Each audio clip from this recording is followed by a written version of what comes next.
நாயகனாய் நின்ற நந்தகோபனுடைய கோயில் காப்பானே, கொடி தோன்றும் தோரண வாயில் காப்பானே, மணிக்கதவம் தாழ்த்திரவாய். ஆயர் சிறுமியோரோமுக்கு அரைப்பறை மாயன் மணிவண்ணன் நென்னலே வாய் நேர்ந்தான். தூயமாய் வந்தெம் துயிலெழப் பாடுவான். வாயால் முன்னம் மாற்றாதே யம்மா, நீ நேய நிலைக்கதவம் நீக்கேலோர் எம்பாவாய்.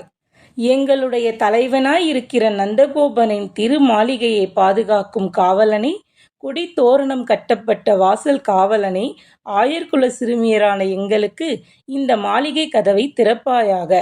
மாய செயல்கள் செய்பவனும் கரிய நிறத்தவனுமான கண்ணன் எங்களுக்கு ஒலி எழுப்பும் பறை தருவதாக நேற்றே சொல்லி இருக்கிறான். அதனை பெற்று செல்ல நாங்கள் நீராடி வந்திருக்கிறோம். அவனை துயிலெழுப்பும் பாடல்களை பாட உள்ளோம். அதெல்லாம் முடியாது என உன் வாயால் முதலிலேயே சொல்லிவிடாதே.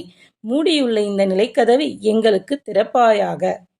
ஒருவர் ஒரு செயலை செய்யப் போவதாக தெரிந்து ஒருவரிடம் சொல்கிறார். ஒருவேளை அது அவருக்கு பிடிக்காமல் இருந்தாலும் கூட ஆரம்பத்திலேயே இதை நீ செய்யாதே, நீ செய்யப்போவது உருப்படவா போகுது என்று அபசகுணமான வார்த்தைகளை பேசிவிடக்கூடாது.